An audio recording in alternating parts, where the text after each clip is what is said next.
Scholarships, stationery vouchers and laptops drawn every week. Simply send $20 or more Digicel top-up through our Digicel International app or website or participating retail outlets, or send money transfers with ClickX or Digicel International for your chance to win. Back to school is better with Digicel. Terms and conditions apply. Promo is valid until the 17th of March 2023 for Australia and New Zealand customers only.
Ia e mua lawa ona tō ko hoki te vikinga ki tātou te mani te langi. Ki tō rana loham tō ranga leiku mai e hoki ona tō hei loa ki tā ue lunga tātou wala leo tēnei. Hato hatonga Tokelau mai e awala ati te Pasifika TV and Radio. E langona hoki lawa te hia ona ko te hei loa ki hoki tā ue lunga tātou polokalame tēnei ko te Pasifika TV and Radio. Mai e tama hoki lawa na hei polokalame ke ka watu ni tala, ka mahi hoki ni tala tala noanga, ia mani pē hoki mō tau hokalongolongo. Ka e mumua, haka hoki te vikingi tātou te mani te langi, ia tana lohom tana anga lei te ki tā hua ko mahi ai hoki, ona te heiloa ki tau ilunga tātou wala leo tēnei. Ka e haka mālo hoki ma haka hitai atu ki te maluku lua, te uluhina Tokelau e nā hoki. Kau kauna te tua hata hai tau lang kehe kehe. Ia, kai mai ai lava kau kauna wena hoki ko nā mātua tāpua kinga i loto o tātou kāinga. Mai ko tātou proklami te ahi tēnei e malulu atu i te maluko lua hakalongo mai nai hakatali hoki ke kawatu tātou proklame, ia kai hoi hoki ona tutuongia hoki tēnei tū, ia kai tau mai hoki lawa ke te kawatu tātou proklame vena mahani ai ki tāua, ina aheo lua takitahi. Koko tito he kia pōli via, ia, ka tau mai atu mo te malu ko lua i te hoi hoki ma tātou proklame. Talo honi? Ia, vena hoki na kamalo atu malo ni, rea tolo kamalo hi tēnei kua ulia mai hoki tātou tēnei ahulua ki tātou proklame. Tū mamai te tona alongi tātou he lai hoki nga kutala. Kua iei ni tātou tāpena penanga mo te tātou proklame te lehi nei. Malo tokelau, hia ni holani he kia toko ingoa, tālo holawa.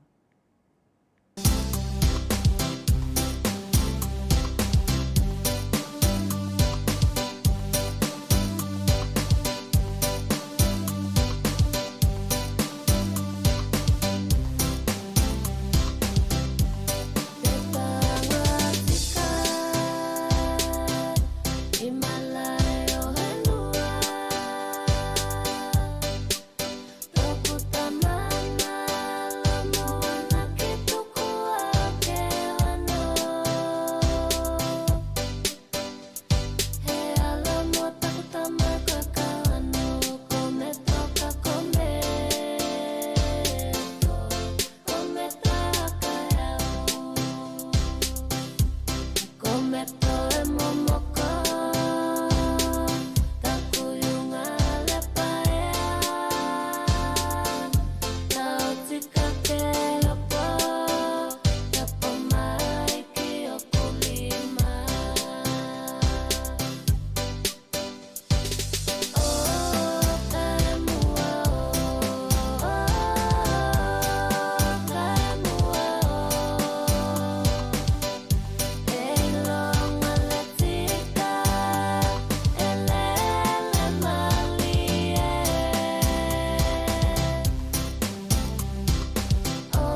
te mautea tolo malohi.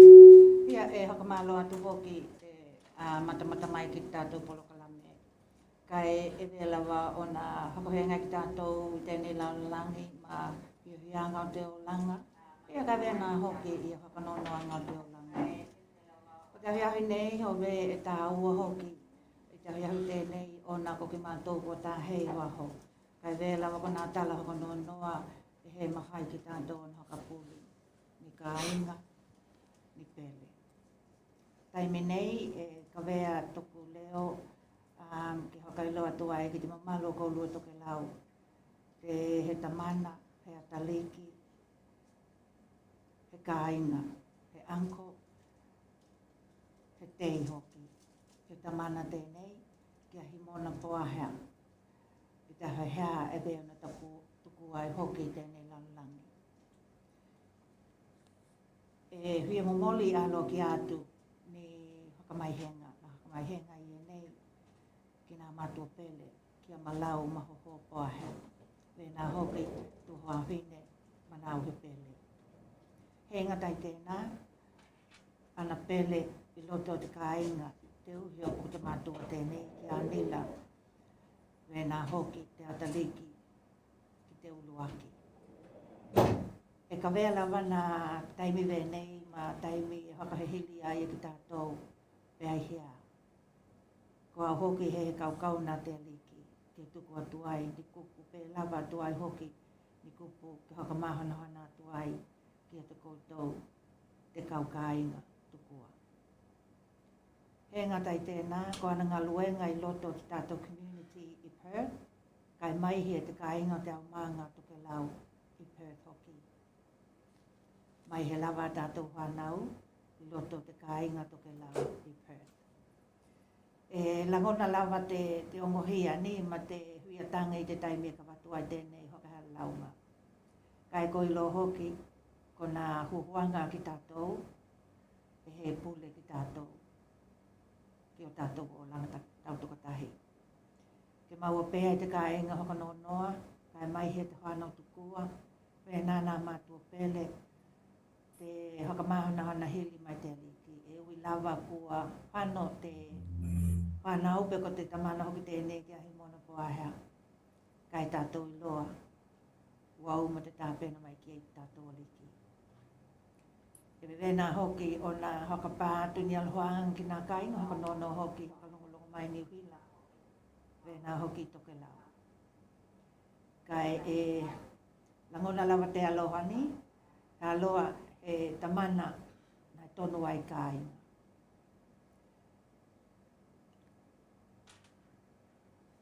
Tamana hoki e koiloa, na lahi tona au ngā ki Tokelau.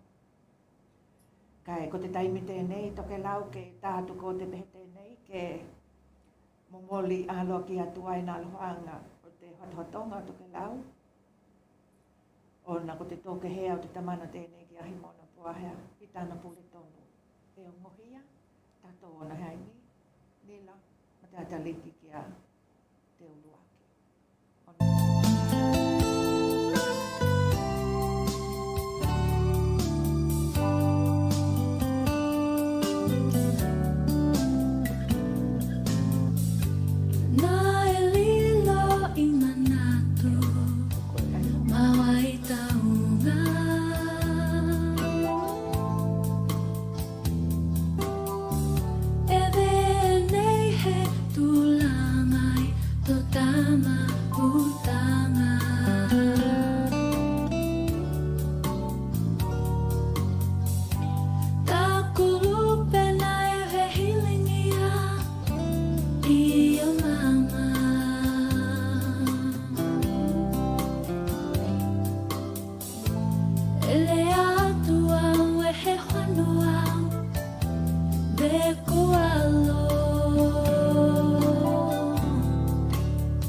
Kita kulupe no hongai I Tokelau.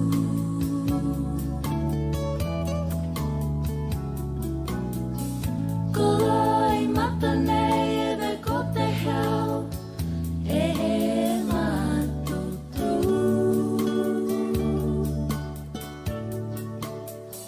He wakatangi a ke tai aku haku koe beko meto. Mate aloha e pele pea koe I toku hatu. He mate aloha e pele pea koe I toku hatu.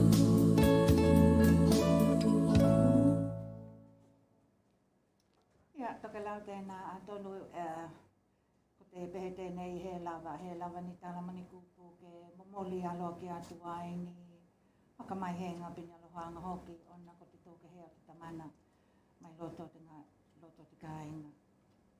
Kai māriria ko te hakau au tātou polokalame. I he mahina ko te kātu nei, tauhanga ko te kātu nei, nā whakalongolongo mai ai ko lua, pena matamata mai ai ko lua, ki ni tau mahainga, i he lipoti tēnei, whakatatau ki he ngā luenga, he alo Tokelau, he ataliki o Tokelau. Ko ia tēnei, ko Ioane, ko John Miski, le tā wā tulou. Ko te tūlanga lai ei, ko te ahiahe nei, kua iei he langona venei, ona kua tini hoki ni, ke matamata mai ko lua ki te kāmatanga o te project tēnei, mai te kāmatanga, heo ka mālama-lamanga. Ko te video tēnei, a tonu e he vaenga ki tātou na matamata hakatahi ki ei. Kai a tonu e te tau mo ko lua, tātou kai ngā Tokelau, ke matamata mai, a tonu e ei ai hoki, ni mālama-lamanga mo ki tātou, e winga ki te malanga tēnei, a te tamana pehe ataliki tēnei ki a John Miski, e hoka te tau ki te pau.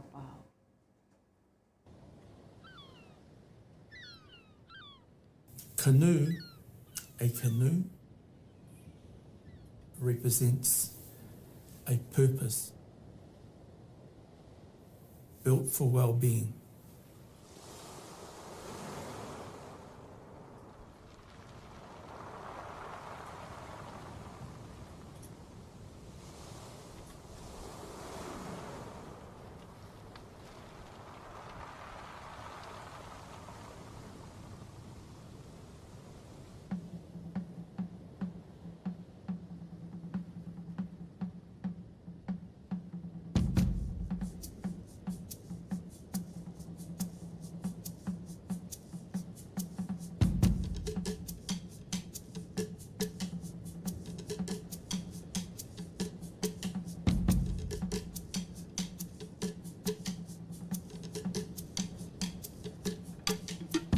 Talofa Mose. My name is John Miski, and I am of Tokelauan and Samoan descent. I've been a part of this Pororo community from when I was 6 years old when I arrived here from the islands.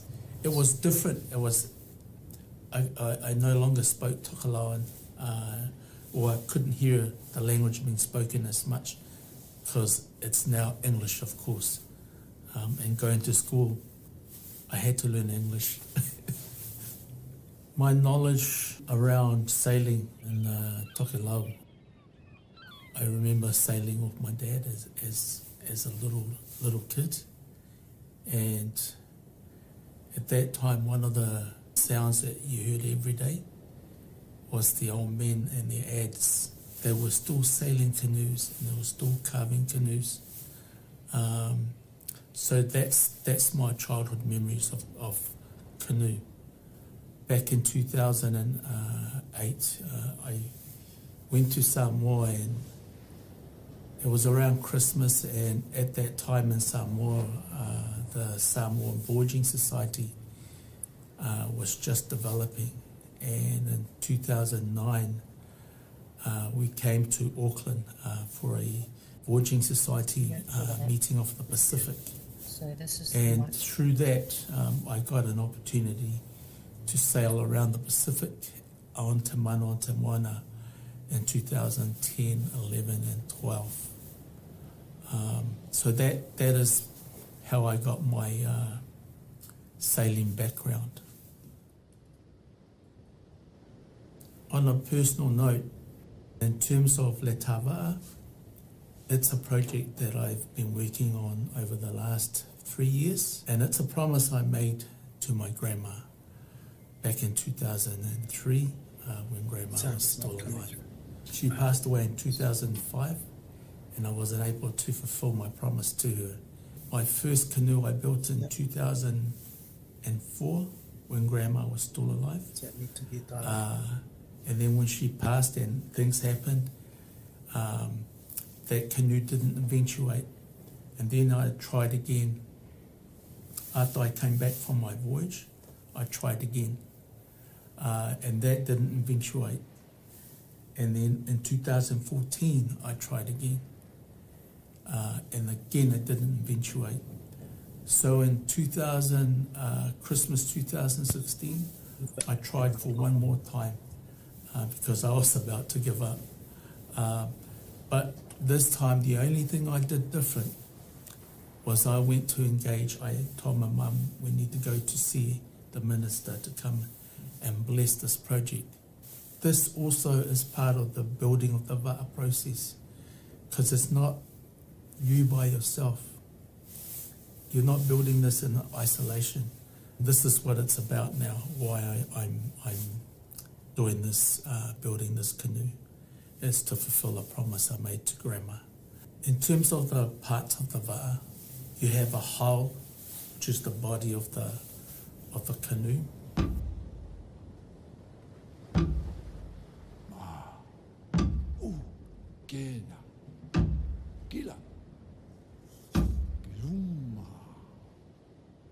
Traditionally, it was carved, and the hull of the va'a has a keel, which is like the foundation on which the whole canoe is built on. And then it's lashed. The lashing of the canoe is very, very important. The biggest emphasis on that is safety, because the lashing connects all the different parts of the canoe. It holds everything together. If you didn't lash it properly and you went out and you were sailing out and the lashing came apart, that's how important it is. The saying goes, you lash that canoe and build the canoe like your life depended on it, because it did. When you went out to the ocean, you had to make sure you returned. Otherwise, you're on a one-way trip.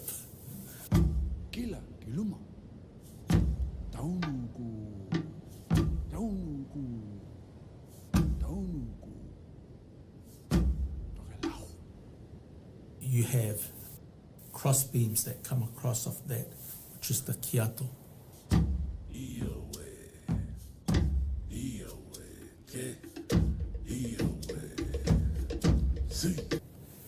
And then those cross beams are then lashed to a spoke that is driven into the ama to be held there. And the ama, of course, represents what the balance is. It balances the canoe. In a way, it also represents, it can represent your father on your Samoan side and your mother on your Tokelauan side. So it can represent who you are as a person, and the canoe is the balance of who you are.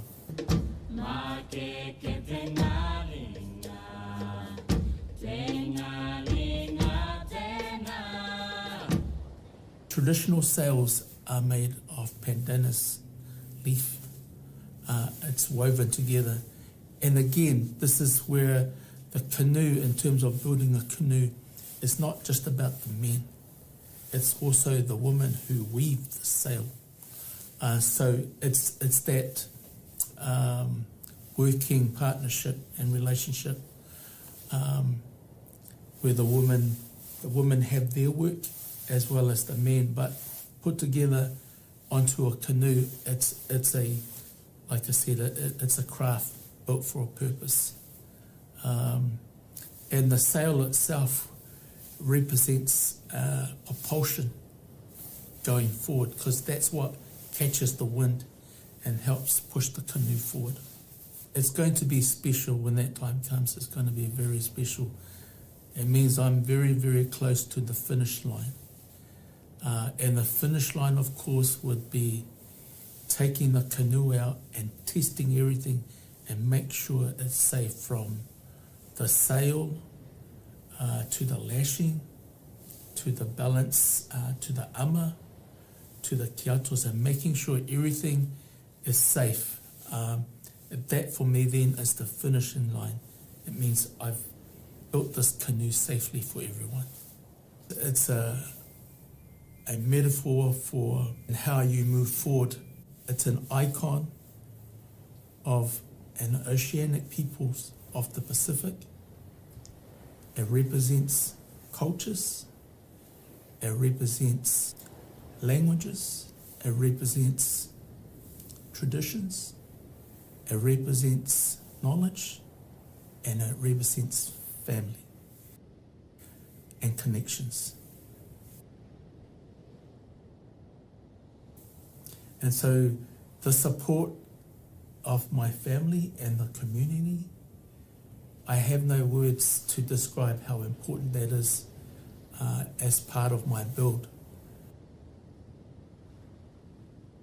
I'm encouraged by the fact that we have guys like you, the Polynesians, Māoris, working in these environments, in these places, and helping us as Polynesians, as Pacific Islanders, as Māoris, in terms of developing strategies.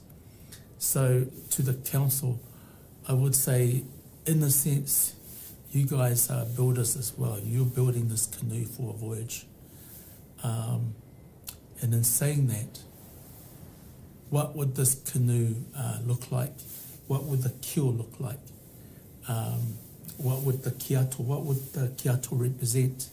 What would the ama represent? Because all those different parts, what would the lashing represent in building your Pacific strategies? So these are very, very, very important questions to ask yourselves in building your craft. In that sense, it helps to share the knowledge. And so that's where I'd like to leave off, and thank you for this time.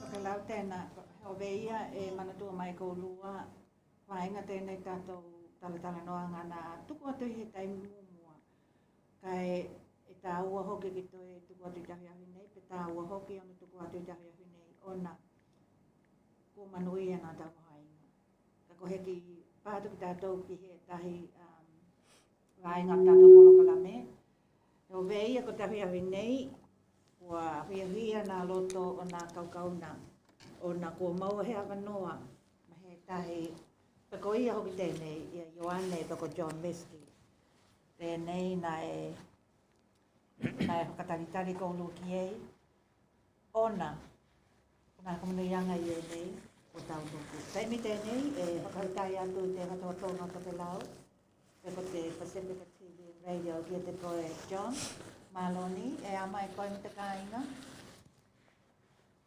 Unmute his mic. O, mole o i... Yeah.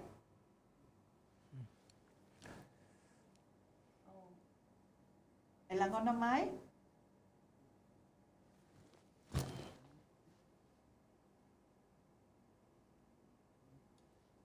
E tali mai ni? Unmute mai tau mic? I think it's unmute, but I think it's microphone. It's maybe it's headphone. He langona tuko e mahai ona unmute mai tau mic? He's already unmute, Oh, but okay. we can't hear him, I think, because of his headphones. He langona tuko e. Yeah. Oh, yeah. Yeah. Oh, is it him? Oh, no. langona mai?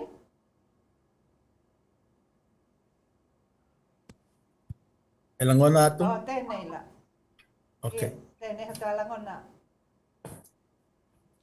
Ia haka malo atu ni, John? Malo te mau pēa te ola ma te malohi? E a mai koe ma te kāinga? Ia,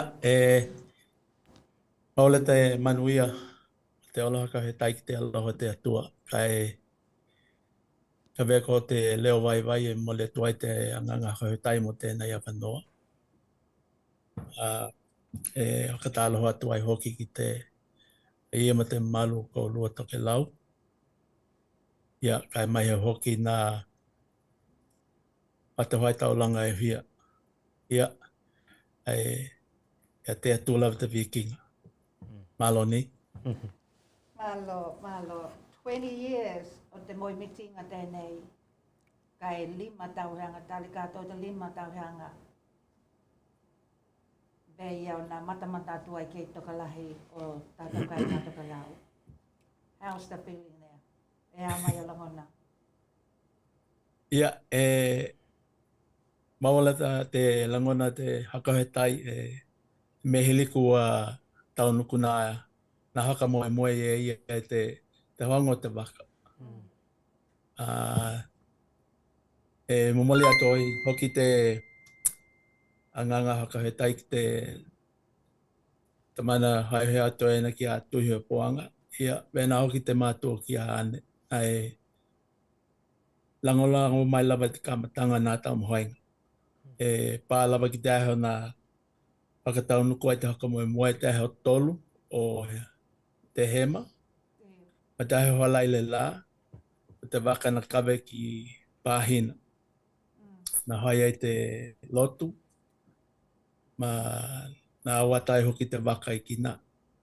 Ia, mole to ai la te anganga hakahetai hoki ki te mātua ki a ane, ia, mai hoki te malua nā mātua, nā te mahotanga nā tina, nā e hai lātou te iputi te ahui tēnā.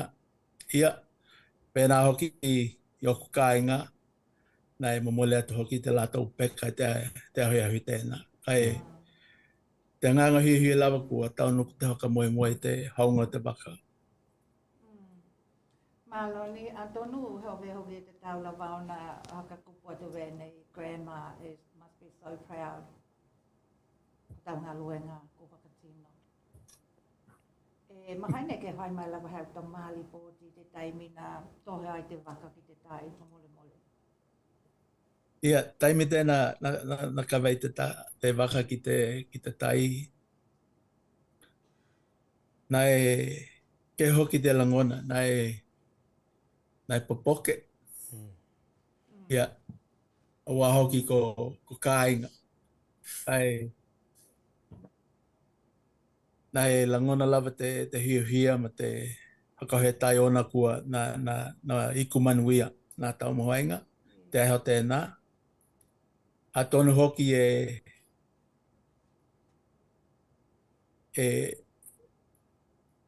ai hoki te loto kua vekua mā lie ona ka nā moi mitinga te mātua kua hakataunu. Nai langona hoki te loto ona hoki kua he hakatahi mai te tamana nai hai ki mau te ngaluenga. For sure. Te toi na tēnā ia waita te tamana. Ia, nai langona hoki te hakaloha wā nai kamatanga te manga luenga. Hai koe manawa mai aku ngā luenga i te ao. Ia, he au hai hei puti hano ki te hale waka o hei ngā luenga. Ia, ko nā mihi la nā lapihi o te ahi tēnā. Ia, malama te tahi aho hano o te ngā luenga. Toi hoki mai au.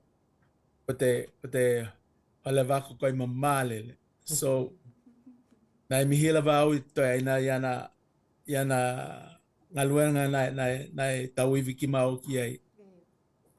Kai tali tonu te mea hili na hano matona loto malia na ia ki tea te waka i lunga te moana. Ka heki hano te tamana na hano o kawi te waka ki te matahanga, ka heki haka tuai te la. Ke tau lava ke kila ki ai te aina. Ia, na hai tēnā ma hianga te aina te vai taimi nai noho mai ai te hale mai. Te mea hili te ngā luenga nai whai hia lawa ni kaulua. Whai hia kaulua. Hai atu ai hoki te tūlanga te ia ki te ataliki matona tamana. Ngā luenga nai whakatino whakatahi lawa i kaulua. Tēnei kua moe atu. A tonu i te taimi o te launch tātou pāpāo. He langona tēnā he mahaina kawekehe. Ki he tamana nai pele i te loto. Kai mai he hoki, ki ana heo ninga, mō kaulua, kai mai he ia koe, ki te hakatinonga, o te moe mitinga tēnei na promise ai koe ki tō grandmother. Na kua hai te tala la kaulua ma tō grandmother, tali te uma o te pāpāo. He wea ka te mātua e hakatali ki māua ke hai he mā pele i ui. Ko he mai he tahi ana tala. Malo ni John, malo, ko te mea hili, e langona umalawai ki tātou, kai mai i te tātou kai ngā Tokelau. Ia, e langona lawa te huia ni ki nā kaukauna te aliki e te tua nā involved i te ngā luenga tēnei. He ngata ki te tamana te aina ki a tui hopoanga ma te kālehia, kai wena hoki te tātou tamana tēnei ki a past Reverend Pele Mani, tulau Perema, yeah. Ia he ngatai tēnā ko nā kāinga tō mātua, tō tamana o te i, nā uncles, nā cousins ni. Nai langona lele te mea tēnei, ko te bimita tawa noa e vēla wako kita te whai e ia ni, e whai ki nei Brisbane. Awa ko te e ki tātou i loa ko nā pau ko he ola tēnā o ki tātou i whenua. Tēnei kua mautinoa, kua uma te ngā luenga. Pai mai ake la hau lipoti hoki te ia i ngā oioinga o te aho na launch ai te pau. Ka mole. Ia, nai tokelahi lava nā tangata o Polilua nai ai, i te aho tēnā. He ngata kona ki tātou nā Tokelau, ia nai ai hoki nā hea mua. Nai hoki nā maoli, ia mana pālangi hoki nai ai. Nai ai te mea o Polilua, te pulenuku o Polilua. Ia, tēnā nai ai te mana hai hea tēna ki a tuhi panga me te mātua ki a ane. Ia, nai ai hoki nā ni tangata takutakua i Aotearoa nei, ki nei, i nā mea tau holaunga. Tēnā i tamana ki a Jack Thatcher, ma Hoturua Kerr. I tino takutakua, ni tino e loa holau ki nā whetū. Ia, nai ai hoki te tamana tēnā ki a tuatanga loa na hau mai hea moa. Ko ia tēnā nai hakahoe mai e ia te kāinga holau hea moa tēnā nai ei takua wanoa nai holau ai au i lunga nā waka. Ia, nai lahi lele te hiuhia nā tino. Ko te hiuhianga i te kitea atu, nai ai he waka nai holau i lunga ai. Mai he lai i Polilua. Ia, e mana tuai hoki, e iai hoki tātou waka tēnā, nai mai hani holau i lunga o te haba i Polilua, ia te waka tēnā ki a muli helu. So, nai langona lava te anganga hakahetai ma te anganga huia. Ona ko te kikila atu, nai te hui o nā hoa nau. Tonu nei ao ngā te aheo I mahi lava ki nā hoa nau. Hawea ko te tahi he hili hui tuku atu nai ki te atu hoki te taimi nai haka pai ai he kolo pe hako te ingo tēnani te pao ma te manata mana I ena. Mahai ke hoai mai he tama haka matalanga ki te tā ua o te kikilanga tēnā.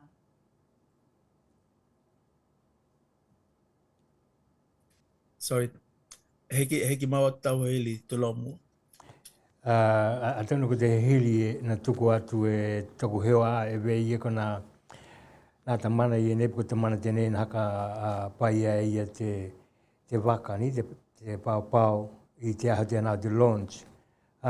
Pe mai koe ke hakamatala mai angai ki te hokata ua hoki o te hanatu pe o atu hoki o nā tino I nei o hoi te rātou te la ngaluenga tēnā we ko taka pai anga o te waka I te hau tēnā, please. Wala ko te waka na haka pai ia mua ta hewa laile ni I pāhina. Ka ko te aho tō nai la na haka taunuku ai la te tute ia Wela ki nā maoli, ni. Awa e tau lava nā manakia ki tātou. Tētahe mai ki nei. Kona nuku I nei, ni nuku o nā tangata, ni o nā tangata maoli. Ia, nā e hokatau hoki la ki a te au, ana ko te mātou mahutanga lama nā tamana I na o mai. A tonu hoki nei e iei ni tātou tū maanga vei haka tokelau, tūlau. I te kahai kawe te waka ki te tai. Eilo, pe toi hongo e hoki ni manatu pe nai vehe ki tātou. Mahe lava ki nā he ngaluenga vei ia. Mana he aloha ki ki lau lau te hui ni. We love and I hate ina, but we felt as if when we were watching the video that we were there. He tahi tūla, tēnei la kua uma te ngaluenga, kua uma te hoka paia, ia he ngatalai tēnā, ko te reason, ko te mahuanga. He ala tau poloko lame whakatātia kua iei, te kua hea hoki te malanga ai hoki ko lua ki au ki langi o I whakatino, ka hama te whakatino tēnei mo mitinga, ka mole? Ia. Te waitaimi tēnei ko te kikile lava ki te tau. Ia hakili a wanoa hoki a wā e kila loho ki nā kauwaka ia e ngā lulua. Ni? Ko te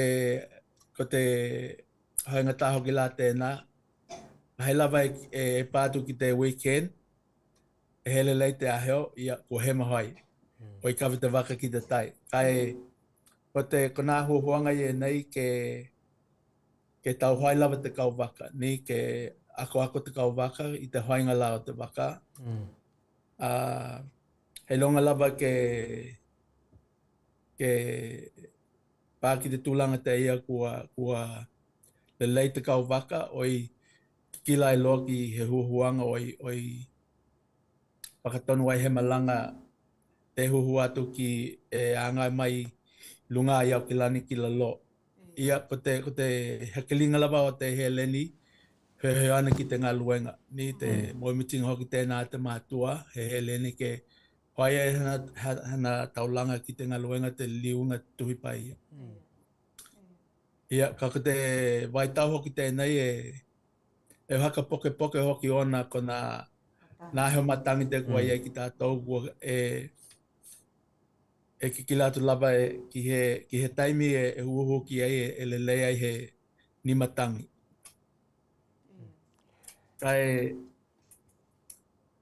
e iei lava nā wela ko te vai eho tēnei e hau, the weekend tēnei e hau I ki nei. It's a Pasifika Day Wellington. kawea hoki la te waka ke for a display i te Pacific Day Wellington ni vela hoki ta heki level mali atu na kawa te waka ai pai ai te ahe o tamaiti i hakaoho i ki nei alo waka i nā tamaiti ia nei nā alo waka i hoki tamana toi na ki atui pana ngalu inga hoki la ia nei tau mohai ki ai kai hakatali ki ni ahe o lelei pai ni ai ako ngā te kau waka. Mana ia. Hau weka te he hili tēnei, he hili tā ua ona e tātou i loa, te mahuanga na hai e te waka. E iei la ni ki langa mole ni, a tono he hili e tuku atu, kai ke mahau atili, te katoanga Tokelau, peni heo ninga wehea. E mahuai o na hokau ngā te waka e ni tino, ka hai hoki la e mahuai. E iei he ki langa mākou lua, ke iei he leni hoki te ia, ke whai mā wala, he heo heangi atua i kina haki linga he leni ia, mole. Ia, a tono ia lava nā wanoa e maua, ni? Kai e hoai huhu lava i te tau pe wehea, pe ka hai e hui kawe ki te tai. But tēnā maua hoki, na maua mai hoki te heo ani te kai ngau haka hoki ki te ngaloenga te heo tēnā na hai e te heo tamaiti. Ni? So, e mole atu hoki te haka tai ki te nā tamana ma nā mātua, tātou kai ngā tātou mahutanga i laloi ki nei haka oho. Maloni, ki te tūlanga hoki la tēnā, ko he waka maunga tā, e he ki langa mākou lua, ke inihiua, ke insure te tāwale, hoki te ia ke pui matalo ai, te waka, tūlau. Sorry, heki mau tau hili, sorry. E ka te hili tuku hewa pe i heki langa mā koe kai mai he hoki i te kikila atu ki te pe mahai ke pe ieni mahanga wei ke insure te waka ona ko te tūlanga i ei ni ia wea nā hoki ki te tau kila ki ni ahe ke heo ai hoki nā hakamoemoanga i nā pe i lani ni mahaonga ke insure te pao e tuhai hoki ma te kawe ki te tai pe hakao ngā o i kawe ki ni e tahi konga ke hai ai nā display weka tau hakamatalanga. Ia, e iei lawa nā mahahonga vena a ki mātou te kila te waka. Mahi lawa ki nā tūlanga vena te insurance, wai e tā ua lele he ilo lele kahi e tupu he hakahu heki ia me manuala ai he ani e tauki ai. But I think it's e tā ua lele ke kawe o i hoi he insurance. Kai ko te taumohenga la ke kila ina insurance ke he ni e haka ta taula ki te waka lava. So he talangona la e tauna hoi mana tino ye kila na insurance. Antonu ko te tūlanga tonu lava o na kahai e wehea e mahai ka hokao ngai ni ka inga, for example. Ni? Antonu ko te kikilanga tēnā ka ke pui ai hoki te pao. Ko te alaia na hehili atu ai a wai. It was a long journey ki te whaunga o te waka. Io, wala kua katona te hia tau heanga. So the most important thing ko te kikila hokalelei ke tau nuku le lei te hoka moe moe te mātua ai. E hakilinga o he leni.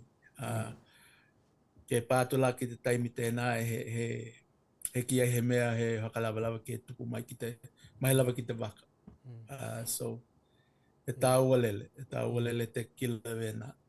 E mana i hokalongalonga atu ki te tau kila wena ke in sua haka lelei te pao nā teki e lawa ni nā me tupu ia o te mea hiri ia tupu mai ni me veia e cover i insurance te tātou waka. Ka te hiri veia mo te maha hau veia ke awa ve ka matai hoi au kilani. E hako te haka moe tēnā e ka matai au kilani?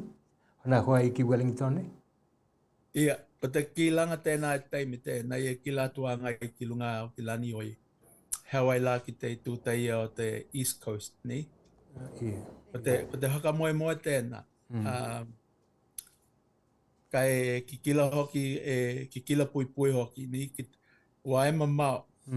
Te haunga o mai lunga, te holaunga mai lunga i au kilani ki nei, ki Wellington. Toi titele le tuhi ma te holaunga te mamau la, ni? Te whano ki Tokelau mai hea mo. Te haka tuhanga tēnā. Te vaitaimi hoki la tēnei, ona kona lolo vai e tēnā iei ki tātou. Mahi lawa i te East Coast, ni? Ua lahi la nā lākau kua tāhea i te moana. Hai lawa e pātu ki te vaitaimi kua ka hakatau nuku e te haka moe tēnā. E huhu ki ei. Hai e pātu lawa kua e haka he tonu lava, so e tau hoki lana ki kila ki he tahi tūpe vehe pe hanu ki la lo.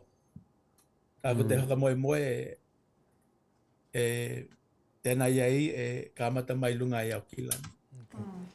Ko te tahi hili la, e vehe la, haka moe ve ia, ke te tau ki kila ki e tohoi te trailer pe hea te tūlanga iei. Ve ki te kawe te waka ki au kilani oi honai hoa ki lalo i Wellington, mole mole. Ia, e lava te koe iei te trailer te waka. Ia, e tau hoki na insure te trailer te waka. Pako te haka moe tēnā e kawe ki te trailer ki lunga i au kilani. Oi kamata holau mai ai. Ko te waka hoki, ona lava he hale e malolo ai. Mahi lawa nā holau ngai te po. So, heki ngoto te lāta o lawa nā hau ki whenua, ni? Oi toi hea uni ai te tai au, toi hoa lau. So, ki kila vena. So, e huhu hoki laki matangi pe vehea. E tuhi ai lama te mataloa, te hau mai lunga ki nei. Ia, atonu hoki ke loa i te veia matamata atu ki te hakatahinga i te muli nei, i te launch o te tātou pāpau. Mai i kila atu hoki ki te okalahi te wāengana. Ia i wena hakamatala mai ni e koe e hoki nā pālangi, nā maholi, hea mua wena. Ia mua tātou tangata. Atonu hoki la e langona e hoki te hui ni. Atonu hoki nā wena hoki koe te uhi hoki nā langona i e nā. E wei ki te kila atu e nā tino e hepotingia i e nei hakamoe moe koe i e nei taumuhainga. Ia henga te hoki tēnā wei ki te hakapaianga ni e tamana hei wheau ki atui. Ia wena hoki ma te kaulotu. Ia wea hoki ki nā mātua hoki o te kaulotu. Tātou we ki te lātou hewani ma te mea kai i te taimi tēnā nā katahi ai koutou. E iei ni e tahi ki langa nei ke pā ki te awa e wena e māua atu e ki kile lawa ki nā aheo ke heawa ai nā hakamoemoanga i ne. E ni tahi ki langa mā koe ki ni ka koi ho ka talitali ve ki te tau, pe ve he te tau. E ni tahi kilanga ve ia ke ke mawai ni he leni ka koi hoka talitali ki te tau pe ke hawai na ka moenga ia na, mule mole. Ka wei te taimi tēnei heki kila ki lelei ki ai. Ona lava ko te hakawa tāua mumo ki a te au ki kila ki ke lelei te kauwaka. Oi ki kila atu loa ki ai ki te tūla te ia te welaka te heleni, ni? Ke tamuhoi e te ngaluenga. Kai wela ki te me te hanoi au te Pacific Day next week, weekend te kai au. Ia, e hana lava au mataku pakete. Ni a lava nā tau nation e maua mai, ia e hoi hoka putu, ona ko te hoka moe moe. Awa he ngata ko te ka venga ki lunga o te waka ki lunga, kai ko te nā te hoka moe moe. Ia e kila hoki ki nā penihini, tā wale, ia nā me kai te kauwaka, nā kia te kauwaka. Nā ie tahi mea lawa ke hoka tau nuku ai te hoka moe moe. Ni? So, ko te taimi hoka la, taimi la tēnei e hoi nā ngaluenga vena ke tau mahai ki ai ke maua he leni ke hoi ai te hoka moe moe. Palole. Mō te tātou pāpāo, e te tau nei e he lai hene. La matulanga i ke hoka o ngā hai i te ia e honai wo mai au ki lani ki Wellington. E te tau nei e ke mahai ai o ie vai ko ngā tai. Tulau ni ki te hili a tonu he hili tā ua kai ke motonu ai hoki.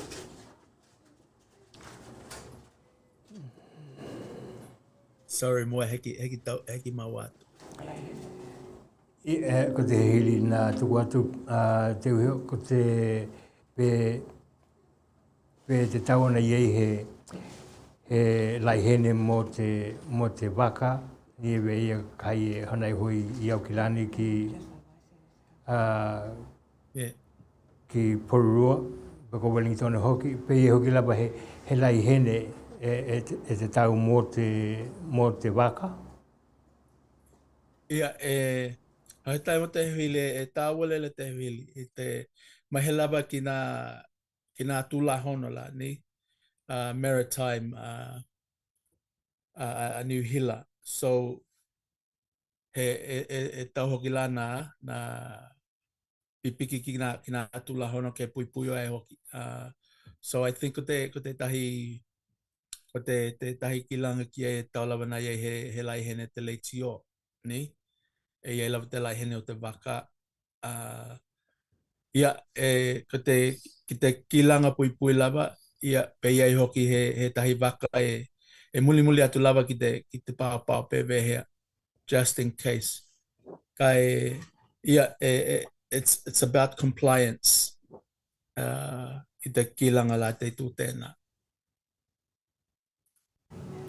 Ia, a tonu hoki kua maina hoki tokalongolongo a Tokelau, e tukai hoki ma toa hehi mai ki longa tātou porokalame. Kai mo taimi tenei e iei ni toi kupu mā koe wena hoki kai ni a hoki ni alohaanga mo koe e hoi ki he tino. Ua kauna hili wena atu mua, ni?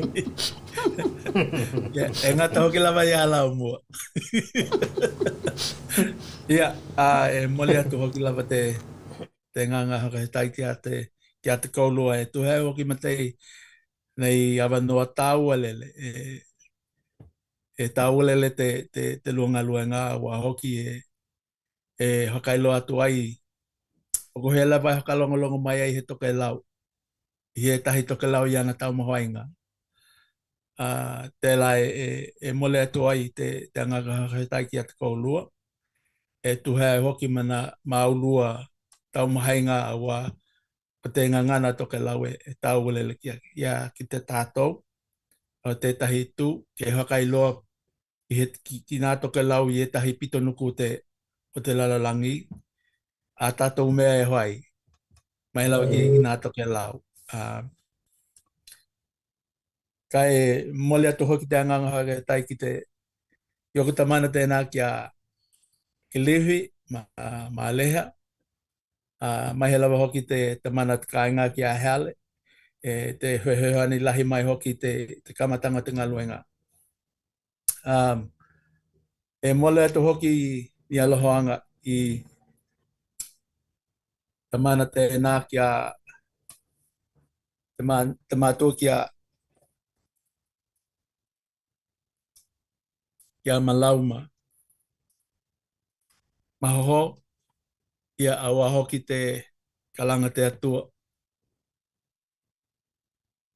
i te ataliki hoki tēnā ki a himona. Ia bena hoki e mole atu nā alohoanga ki te mātua tu kua ma te ataliki ki a te uluaki.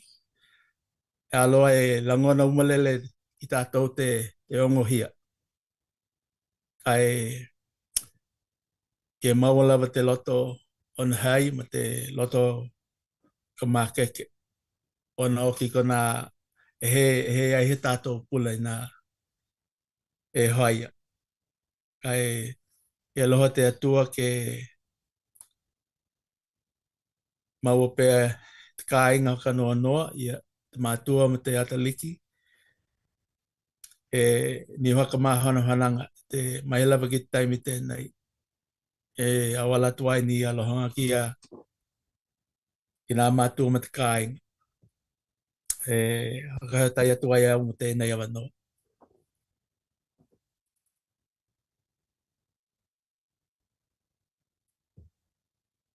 Te awala ana haka moe na iei i te kamatanga tātou o te pāpāo ia kai e wena hoki nā moe mitinga ni.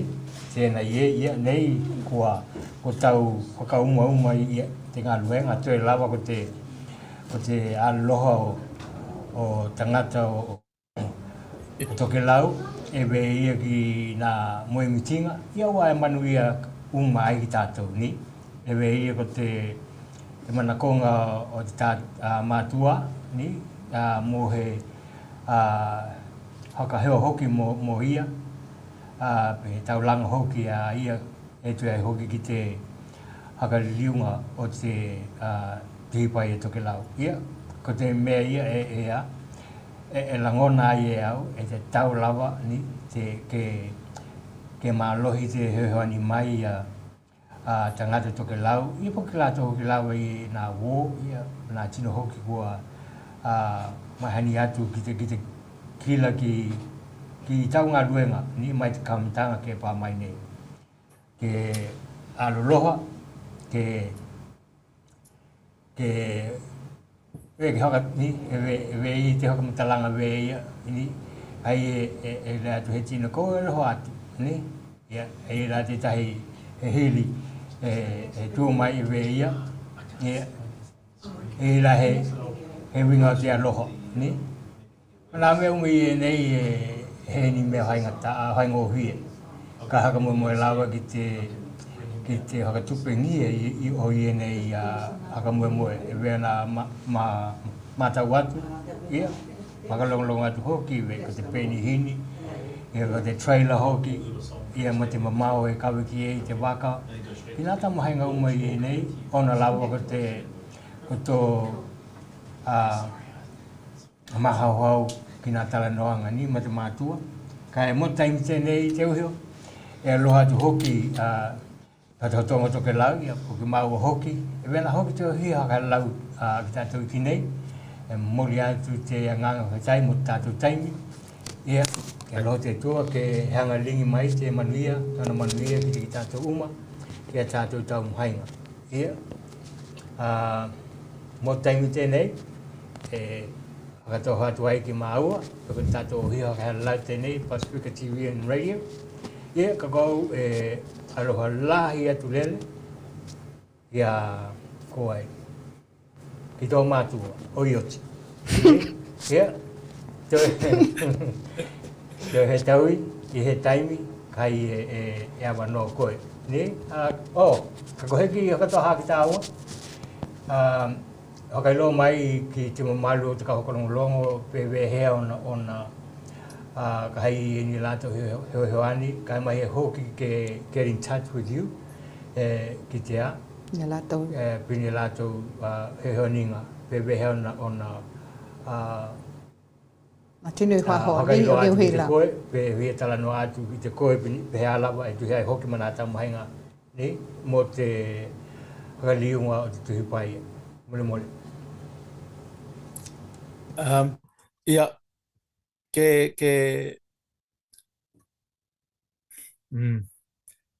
ko te kilanga hoki lava tēnā ke whakataunuku nā mea mumu ia te whainga te kauwaka ke lelei. Oi ki kila vena ai pe hea ona hai te ngaluenga te ia ki te hakilinga o te heleni. E te tau hoki nao tala no ki te tamana ki a tui. I nā huhuanga la i e nā. Ka he hoki la i e ni tino e ni hili e muhai lava kea i te Facebook page le tā waa. E tuku mai ai ni lata he hili pe ni manatu hoki. Ni? Iyo la John, ka haka he tai lawa mo tō taimi ko haka wanoa, mo tēnei polokalame ka tōna hoki kua lawa matoe te hakalongolongo hoki a te malu o Tokelau na hakalongo mai tātou polokalame. Ia ka manuia lawa na te ahe o te wai ahe. Haka toha atu tu hato tonga Tokelau, mo koutou uma. Ia, hatai nei? Hatai nei. Koutou. Ia, tātou ka inga tēnā atonu he talanoanga nei te tauana hoka tino aua kua manuia nā whakamoemoenga. Ia nei la ke taumahai atu ki māua, kini kikilanga hoki e ia haka te tangata ni ka haila wai en tino e aloloha. Manatua kona he leni e nei e mau ai nā taumahai ngai e nei. He heo ni ai ki te whakaliunga tātou te hipai ani. E koi loa hoki e lahi i a mitamitanga o ki tā ua Tokelau. Lahi leleo tā mitamitanga ki tātou ngangana. Kai e iei te tamā video tēnei e te tau hoki o nā matamata hakatahi ki tātou ki ei. Ki te launch nā hakahoe ngai ma te waka tēnei o ki tātou. Pe tulau moa, ki te launch tēnei, e lelei e he mataloa ni, kai e tā ua te tātou ki kila. Ki te tamā launch tēnei nā hakahoe ngai, ma te tamana tēnei ki a John, kai mai he te tātou waka tēnei pau te pāpāo.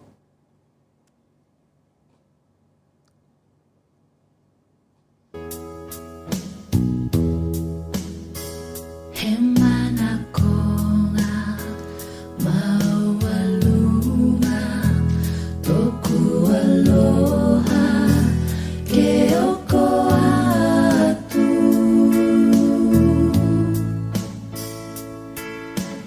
talua ia tama helninga e te opea i toku hatu matoku nau atu toku aloha kua kawatu iwiliwinga o toku loto ke hai koe mauku au he mana konga maualua toku aloha ke oko atu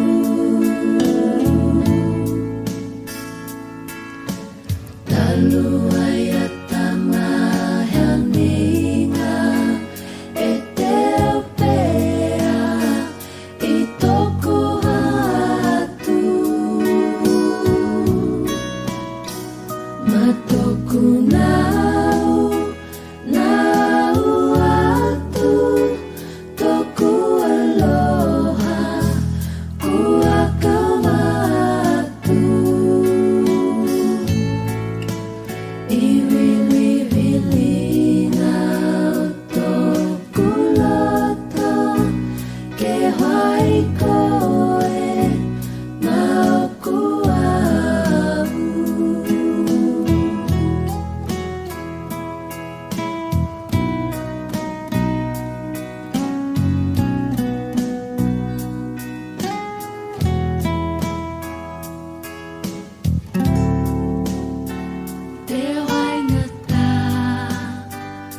tianga o te loto ko te aloha e he uma mo e mitinga hau tale mai kona ko kita i o manatu hakamihinga ke hoki mai koe kia te au hakamihinga ke hoki mai koe kia te au.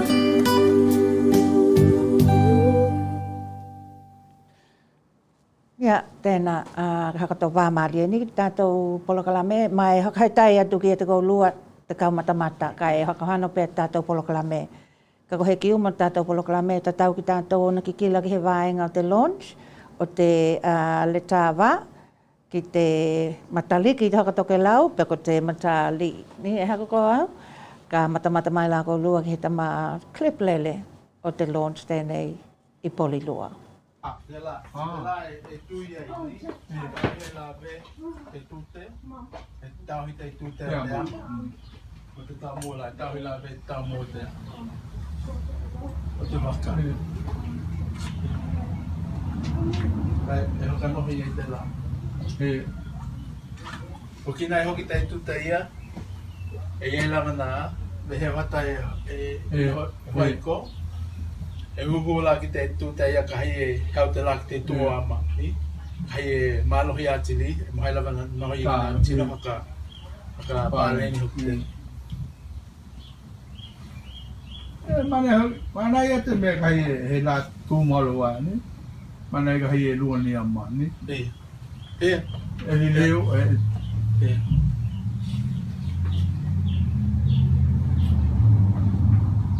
Nunga la kai e lua ni ama he taulana mama ni. Kai e lua. E lua. Lai mohai lava ke tau whai ni ia. I ki ato e uhu e laki te lua.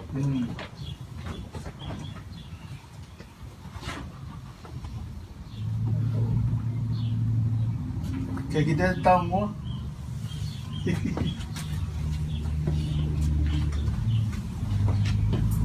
Te maka te nā e lua pitu. Te kata lua na ai. Tokelau. O, I te. Ia, te mai lua ni lau. Ia. Ia, aku na hai. Te teu. Tau mua na. Me hiu tāka. Ana ia toi. Ora koe.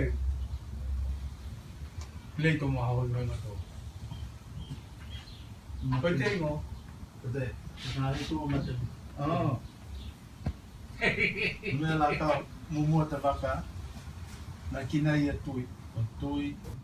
Pui ngā o koe mai nā hako walea. E lahi ai tūkai ngā hako walea. Nō koe iei he tau oho hongia pe hoka matalanga ke hoka tau e hoainga tāi a te koe ke he hoka taua. Pe he ngō ke hoka mea aloha mo he heo ninga pia maua he tino. Pe he walakau lia ke hoka uo pe hoka heo taki ma he tino e hoho watu ki te koe teneti. Kona hako walea ienei e he huli tino. Ve nāna tau heanga te matutua, ve nā hoki mana tūlanga ke he keheo nā te tongi maua. I tau hangata ki tāhi ko te tau o nā hako walea i aho tālia hoi tau miliona, ma lahi i hako whita uli ko te tupu mai ai.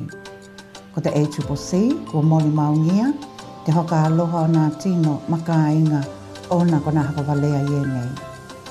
Tahi hea wala ke te teke ai i enei hako walea, ke mātāla ke nā hako walea i enei, mai loa hoki o I mātau nā hako walea I enei, kai mai he te puipuinga o koe.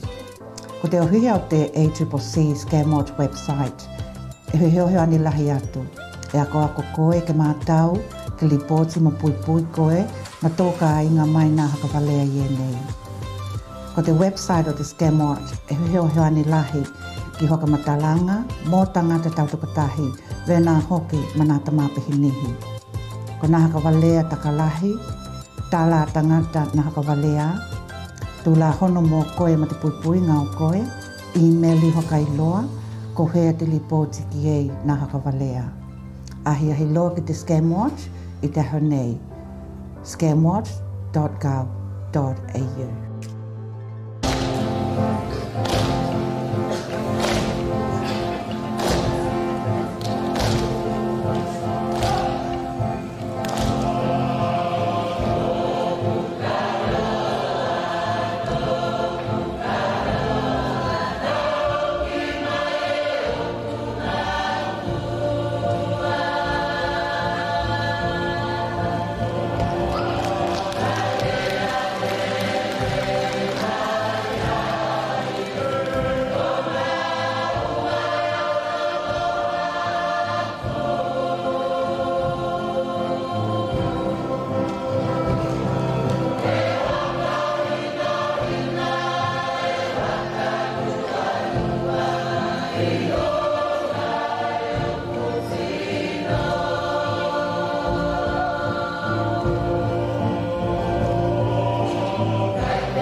Ia malo he ve ia ta tau na hi va mo ko hela ko na hi va taimi te nei Tokelau he ve ta ua ke hakau matu ka ko he hakau mata to poloklame ke tu ko atu te ata o te launch o te pao le tava ve no ka tau no ko ngai kam tanga o te mahina nei ta o tolu e pu ta lima o te mahina he pali haka he tai te pai melelei John ma lo te haka ma ke ni kai ko te taimi te nei mata mai.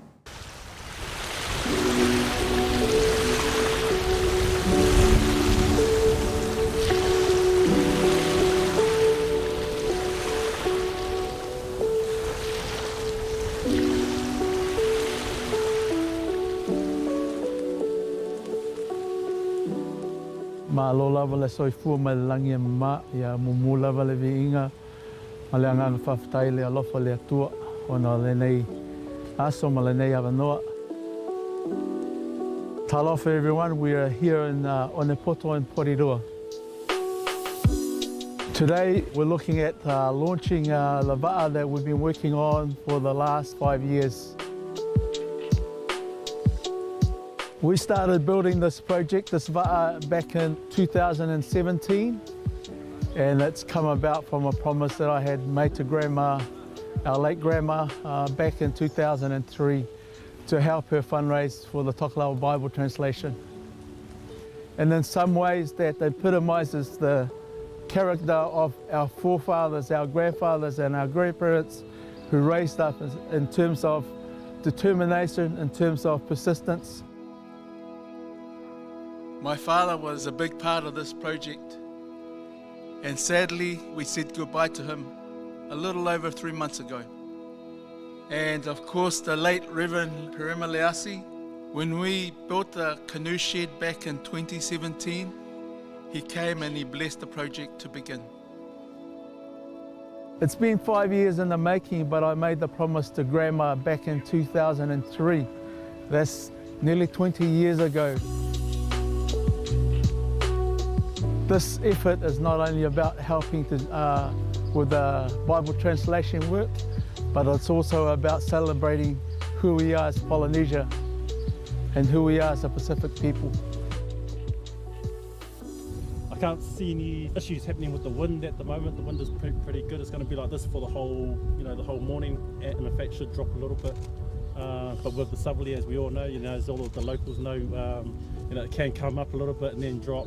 But I don't think it's going to get to any levels that we had yesterday with the white caps on the harbour. So my involvement is, I'm just here for safety, so just here to make sure that that the day goes as smoothly as we can make it. Yeah, it's good to see everybody supporting John and his mahi he's been doing over the past few years. It's amazing. Okay, so one boat's going to be tasked with carrying the camera crew. I think you guys know that already. That's going to be your waka, is that right? Two. Okay. Yeah, our goal, the boats, is to stay out of the way. All right, and let John have his moment. Yeah. Okay, like our moment. Yeah. The spotlight's on him. All right, so let's just stand back and keep this. Yeah. What's the language, eh? Today's been supported by our community, Tokelauan, Samoan, Māori, Pasifika's here, and this is what it's about. It's about our children also. They get to see our va'a up close and personal, as coming alive for them instead of just reading it in the books.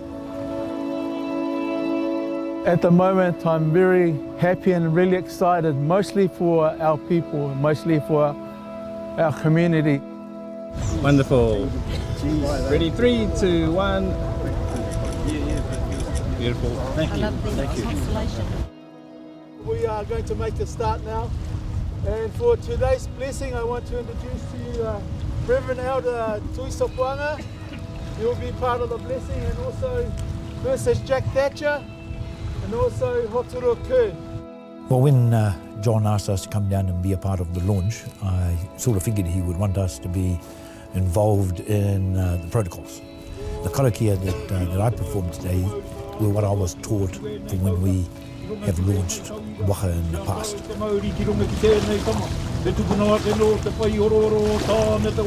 first karakia that I did was called Te Kawangutuhau, which is a karakia whakatapu.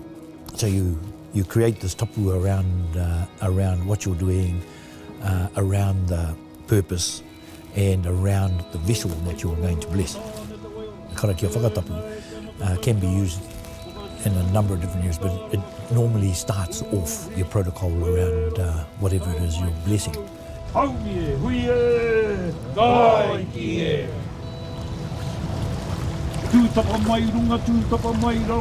The second karakia was kawa, again carrying on that tradition of protocol of opening up that space so that we can enter into the spiritual world to ask for assistance for whatever purpose that we require that assistance for.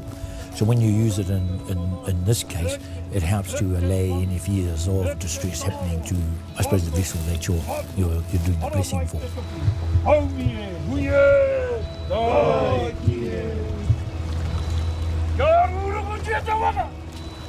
The third karakia was the ruku, and what that is the actual blessing of each part of the waka that you want to bless. So I bless the kei, which is the stern, then the ihu, which is the bow, and in that way you get the whole length of the waka, and you bless those parts that help the waka to swiftly go to where it needs to go. Then you bless. What I did was I blessed the hau and the rauawa, which are the gunnels, and those are important. Obviously, the hole is what keeps you afloat, and the gunnels generally tend to be that part that connects the waka to the person.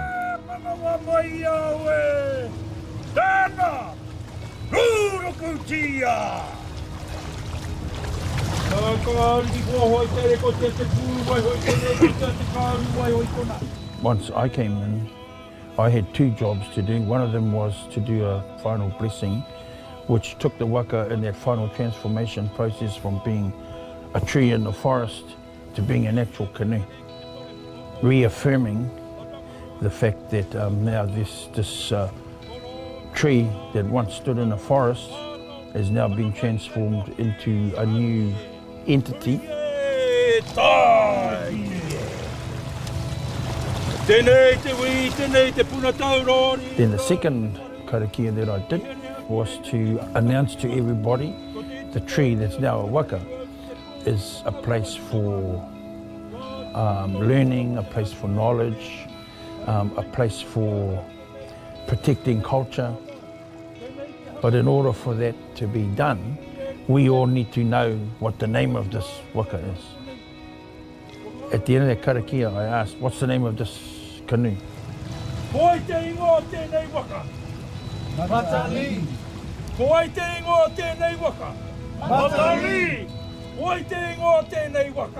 Matali.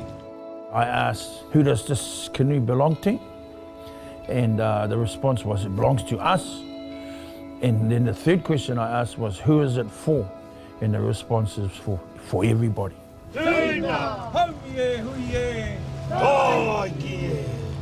This is the day that the Lord has made, that we should rejoice and be glad in it. Yesterday, this canoe was blessed at our church by Tokelau. And now we officially launch and bless as the Kaumatua has done. So I acknowledge the Kaumatua, the people of this land. Tēnā koutou, tēnā koutou, tēnā koutou.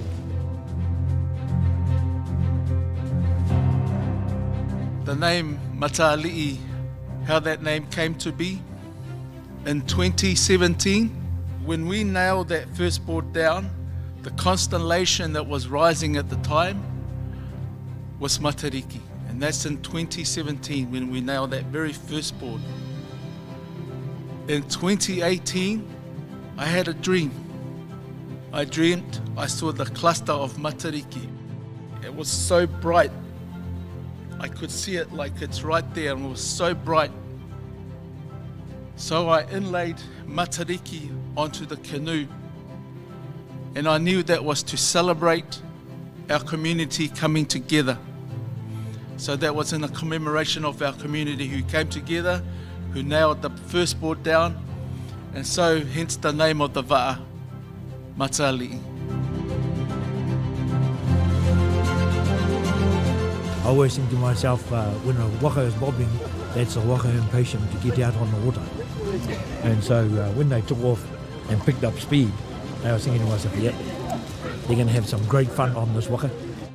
When John got it dialed in, man, she took off. She was just, yeah, she's just amazing to watch on the water.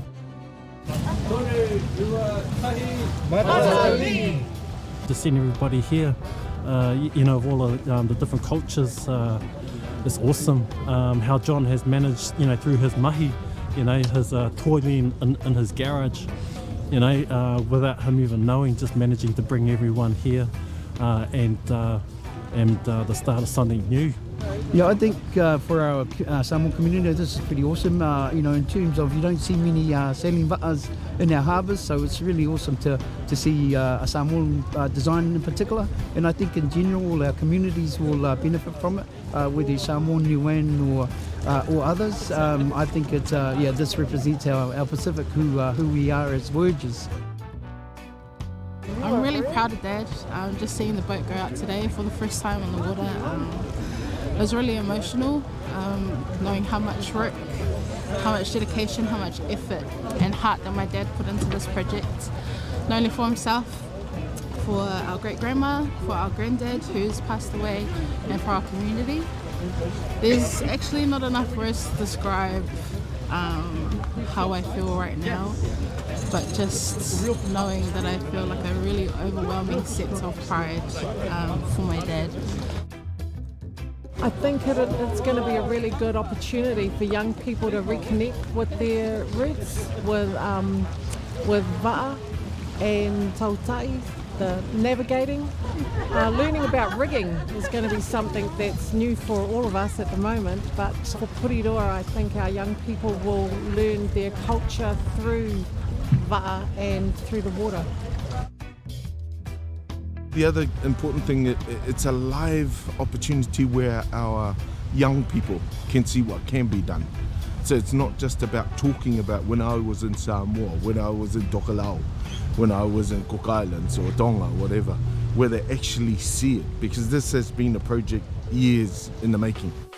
I think the significance is it's not just now, it's intergenerational. What a pleasure it's been for me to be here today. The hand of God in what has happened is so obvious. And what is so nice about what John has done is that he has picked up on that dream and done something about it. Whereas Foa, we just talked about it and we planned doing something about it, but never did because the Lord chose to take him. And I'm so proud of John having done it, and I just feel so privileged and honored that I'm here, that I've been here today to experience the launch. What a great day it's been. So proud of yourself. You need some practice, but can you sail? Wow. Thank you for being here. Oh, I wouldn't miss the game. Oh, yeah.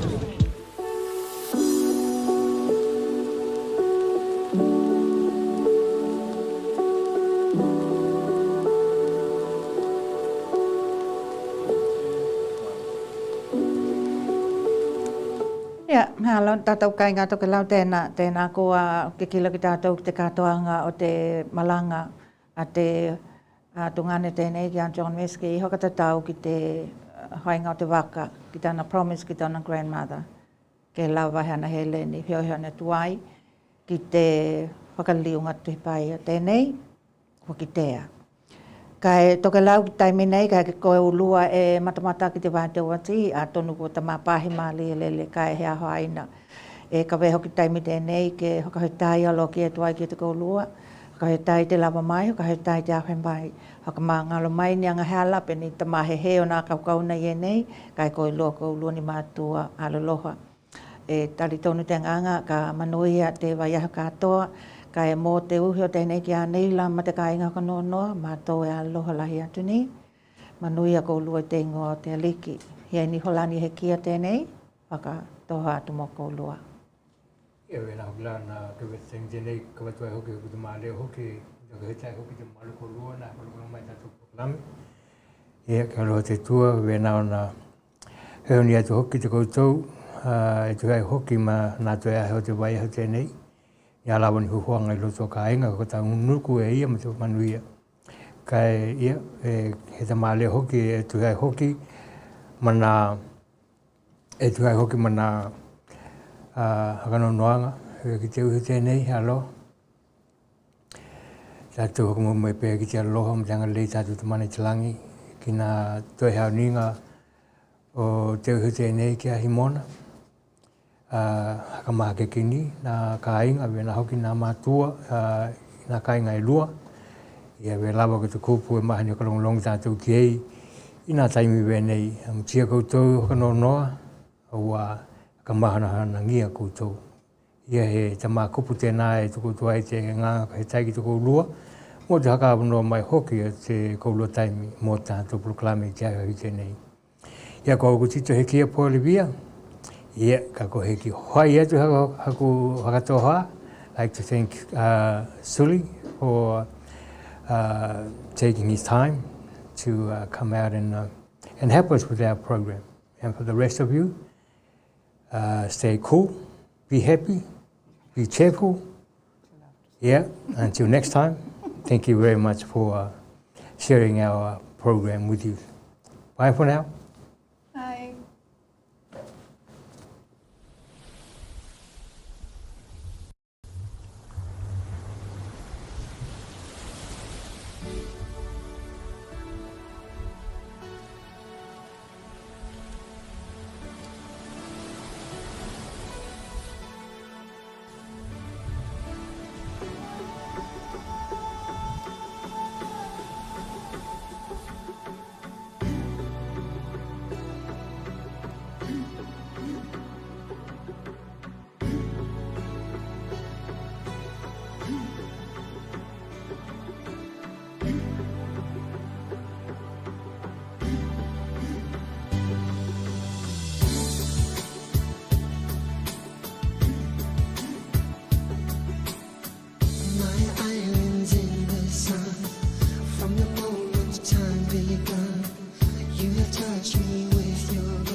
Together we stand as one.